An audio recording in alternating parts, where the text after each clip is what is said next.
Mayor, nanawagan po si Congressman Benny Abante na bawiin nyo raw ho yung inyong pahayag laban sa mga kongresista. Unang-una, hindi naman dapat ako mag-apologize. In fact, sila dapat na mag-apologize dahil sa ginagawa nila sa taong bayan. Ilalabas nyo po kagaya ng ginawa ng Pangulo, publiko ay makikita.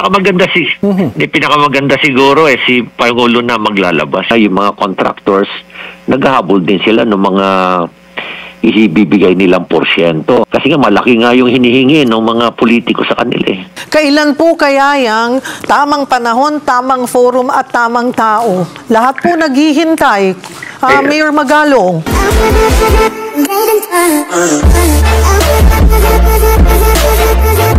Ilan po ba itong mga nasa listahan nyo na sinasabing palpak na flood control projects? Well, kino-consolidate pa namin lahat. At in due time, sasabihin namin. Mabuti pa siguro, i-release namin after, pag na-consolidate na namin lahat. Kasi maraming nagsasabit sa akin You mean, ilalabas nyo po kagaya ng ginawa ng Pangulo, publiko ay makikita? Pinakamaganda siguro si Pangulo na maglalabas. Papadala na lang namin sa kanya. O isasabit namin sa kanya. Okay, pero kailan po ninyo ipapadala sa Pangulo ang mga listahan na ito? Conforme kung subject to his availability. Although nagpasabi na ako, oo.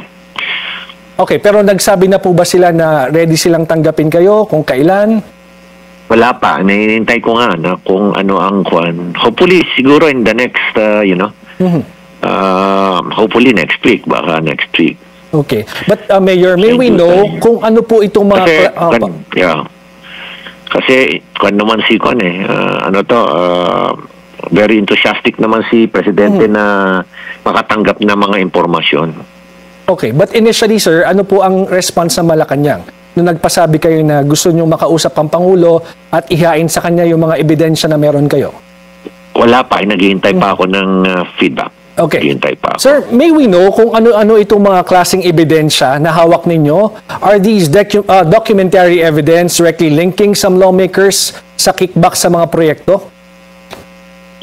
Yes, mostly mga anomalies po. Tapos makikita mo na lang doon siguro kung sino yung mga potential na mga lawmakers na makikinabang doon.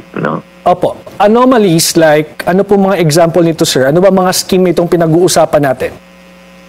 Katulad yan, yung mga overpricing ng mga sheet piles, yung paggamit ng, let us say, ang gusto nilang dapat na ilalagay na sheet piles, yung mga Z na hot rolled, pero ang gagawin nila, ang ilalagay nila yung mga cold form lang.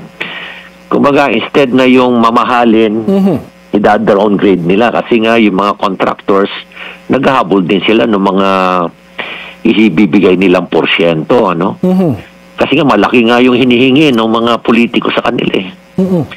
Kaya hahabulin nila ngayon kung sakasakali man na sa laki ng porsyento ba, hindi naman kasali doon sa program of work yung porsyentong ibibigay nila Opo. Kaya ang una kong tanong sa kanila kung 30% na lang ang naiiwan, anong gagawin nyo? Sir, isa substandard namin. Let's say, for example, kung yung sheet pile na gagamitin is Z, gagamitan na lang namin ng U, yung U-type, gano'n. Kaya dadayain nila, katulad yung dun sa isang photo ng isang dike, na nasira sa Northern Luzon. Isipin mo ba na ang lumabas doon isang metro na sheet pile. Tanong ko kagad na ilan ba dapat ang lalim niyan? Sabi sa akin sir, mga 6 meters, yung iba 9 meters. Paano lumabas na 1 meter, tinaputol? Sir, hindi po talaga mapuputol yan unless puputuli mo. Ibig sabihin, talagang 1 meter lang ang nilagay. I'm sorry sir, ang mga nakakausap nyo dito ay mga kontratista mismo na sinasabi sa inyo kung ano yung... mga kontratista mismo. Okay. Pero sir, may nabanggit din kasi si Senator Lacson na sinasabi ina-arbor daw po yung mga proyekto kapag na-award na kukuhanin. Have you heard the same scheme, sir? At baka may iba pa na... Yes. Oo. Maraming scheme kasi yan, Kwan eh. Maraming scheme eh. George, ano? Yung scheme na talagang kukuha sila ng contractor. Pero kung yung congressman, contractor, yun, mga arbor talaga siya ng, kwan na lang, na lisensya. Tapos, o-opera na lang niya yung, kwan. Gagamitin yung lisensya ng isang contractor. Tapos, sasabihin na lang niya, bigyan na lang kita ng royalty. 3%, ano, na royalty. Tapos, sasabihin na lang niya na bibigyan na lang kita ng project na multi-purpose building para at least kumita ka naman. Yan yung kongrehista na contractor, no? Meron naman yung talagang kongrehista na hindi contractor, so maghahanap sila ng contractor ngayon. At conforme rin yan sa sources nila, yung source ng pondo.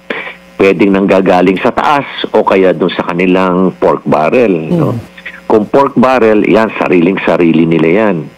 Pero kung galing sa taas, ang pondo, may hatian yan. 25% aakyat, babalik sa taas. Nandyan na ngayon yung pass-through o tinatawag o parking fee. Kumbaga, yung pondo galing sa taas, tapos sasabihin, kung sinong nakikinabang na distrito, yung congressman doon, tatanggap yun ng 5 to 10%. Tapos, yung implementing agency gets around 7%, 3% doon sa mga SABAC, Bids and Awards Committee, tapos another 3% doon sa mga winning bidders, losing bidders, kasi nga rig bidding yan eh.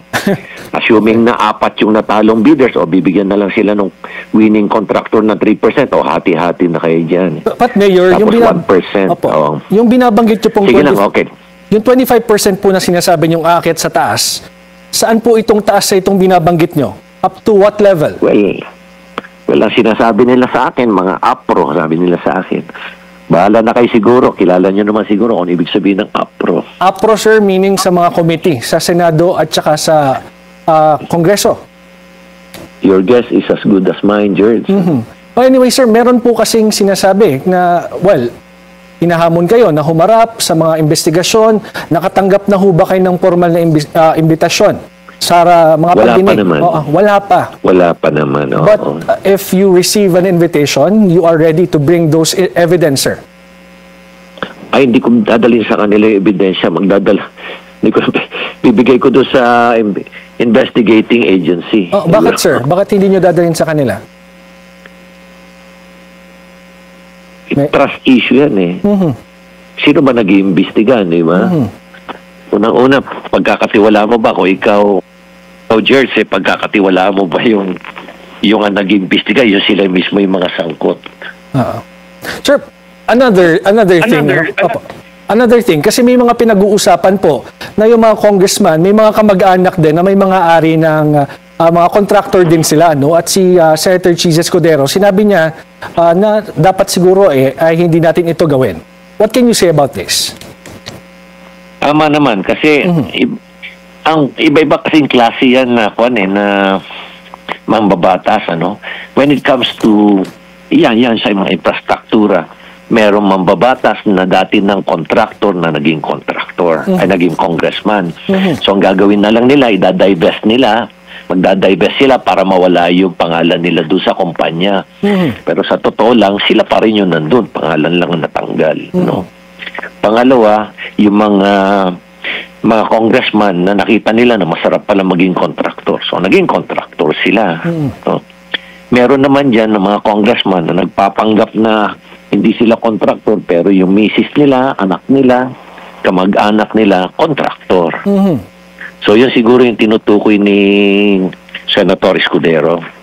Umalma mga kongresista matapos tawagin ni Baguio City Mayor Benjamin Magalong na isang moro-moro o palabas lamang ang investigasyon ng Kamara kaugnay sa flood control projects. Ayon kay Magalong, may ilang mambabatas ang sangkot sa mga questionabling proyekto. Hamon naman ng mga kongresista maglabas ng matibay na ebidensya at pangalanan ang mga tiwaling opisyal para hindi sila lahat nadadamay. Kaugnay niyan, magkakasama natin si Baguio City Mayor Benjamin Magalong. Magandang tanghali po sa inyo, Mayor Magalong. Magandang tanghali, Cheryl, at sa ating mga listeners. Mayor, nanawagan po si Congressman Benny Abante na bawiin nyo raw ho yung inyong pahayag laban sa mga kongresista. Ano po ang sagot nyo rito? Unang-una, hindi naman dapat ako mag-apologize. In fact, sila dapat na mag-apologize dahil sa ginagawa nila sa taong bayan. Kaya nga sila sikbihan na mahiya kayo. Di ba dapat tenyalis na yun na dapat sila mag-apologize? So, ako mag-apologize, ito naman. Pangalawa, alam naman nila kung sino sama nila eh.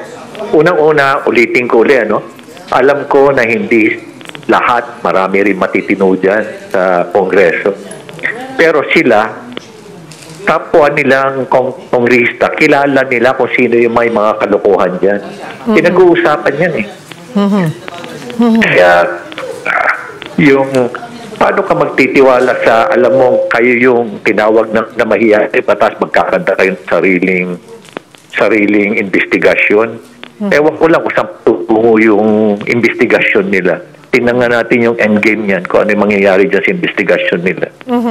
Mayor, sabi nyo nga po ay hindi nyo nilalahat. At alam nyo may mga matitinuri namang mga kongresista. Siguro po kaya po nagre-react, nadadamay na yung buong kamara. Ang hamon din nila sa inyo, maglabas na daw ho kayo ng pangalan. Sa tamang panahon at sa tamang forum, sa tamang panahon at sa tamang forum, unang-una, parang bait yan eh. Maglalabas na lang ako ng pangalan. Ang gagawin ng mga yan, kakasuhan nila ako ng katakot-takot. Maubos ang oras ko, kapiprepare ko ng mga affidavit ko, kapiprepare ko sa mga kasong ipapile nila sa akin. Ganun naman talaga yung mga yan. Kaya sa tamang panahon at sa tamang tao at sa tamang forum, doon po ako maglalabas. Kailan po kaya yung tamang panahon, tamang forum at tamang tao? Lahat po naghihintay. Mayor Magalong. Hindi ka, may mga senator, may Lacson. Nakala ko ba ipapatawag nila ako? Inintay ko nga na ipatawag nila ako eh. So pag kayo po pinatawag, ay tingin nyo po, doon po ay sasabihin nyo ang mga nalalaman ninyo, ang konkretong mga nakuha nyo pong mga detalye? Doon nyo po isisiwalat na? Okay. That would again depend kung ano yung tanong nila, Cheryl.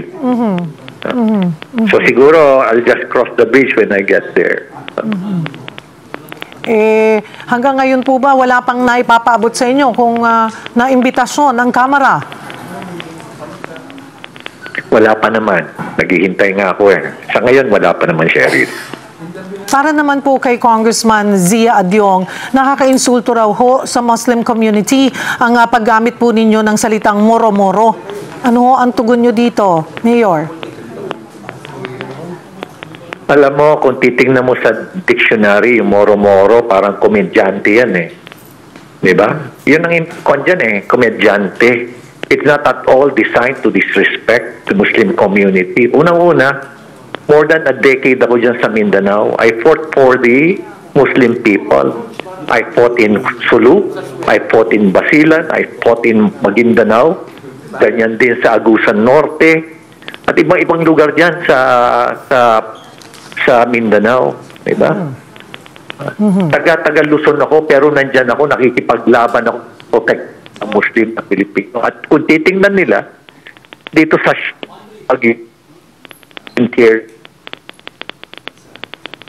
na disrespect ko yung Muslim community. Bata pa yan, hindi pa niya naranasan kung paano makipaggera at paano makipaglaban para protektahan ang interes at ang kinabukasan ng Muslim communities. Kaya wag nilang ibahin, wag nilang dalhin sa ibang wag nilang i-divert yung attention sa mga ganon. Mahal namin ang Muslim community po rito sa siyudad ng Baguio. At nung nandyan ako sa Mindanao, mahal ko yung Muslim communities dyan. O Muslim brothers natin, sisters natin dyan. Ang sinasabi ko lang is yung investigasyon na ginagawa nila, Sige, patunayan nyo nga na may pupuntahan dyan. Hintayin natin. Hintayin natin kung anong endgame dyan, Cheryl. Pero kung doon po sa mga, sabi nyo nga, hindi biro, ano, matagal nyo nang inimbestigahan to, yung pangangalap po ng mga detalye, ay ilang pangalan po ang meron kayong hawak? Wala tayong papangalanan.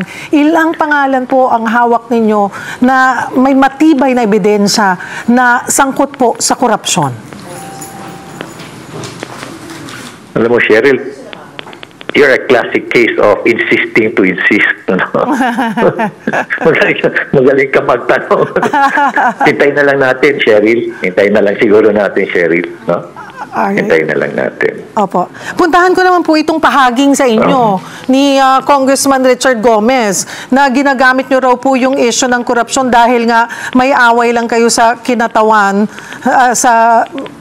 kinatawan po ng Baguio City. Bakit daw ho dinadama yung buong Kamara kung may problema lang po sa ilang kongresista?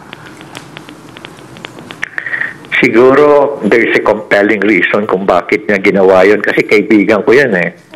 At honorary member ng klase namin yan. Kaya nagulat talaga ako bigla siya nagsalita. So siguro intindihin na lang natin. Sa tingin ko, sabi ko nga, there's a compelling reason why he was forced to say that. Kaya iniintindi ko na lang, unang-una, useless lang na makipag-argue kung yung kabilang partido hindi naman nakikita yung katotohanan. Walang appreciation sa katotohanan. At gaya na sinabi ko nung isang araw, kung nasanay ka sa kadiliman, you won't appreciate yung liwanag. So, ganun na lang siguro, Cheryl. Kasi sabi niya unahin nyo na muna daw pong ayusin yung mga problema sa Baguio, gaya ng air quality, traffic, basura, at overcrowding daw po, bago batikusin ang Kongreso. Siguro maganda pumunta siya rito at magtanong siya sa mga tao dito. Ano na lang yung mga awards na natanggap namin kung gano'n kami rito. Mayor, una na po kayong nanawagan ng independent investigation nga dito sa issue, lalo't pawang mga kongresista ho yung sangkot. Pero sinabi ng palasyo na hindi na ito kailangan dahil may direktiba na ang Pangulo sa Regional Project Monitoring Committees. Sa tingin niyo ho ba ay sapat na ho ito? May patutunguhan nga ho ba ito?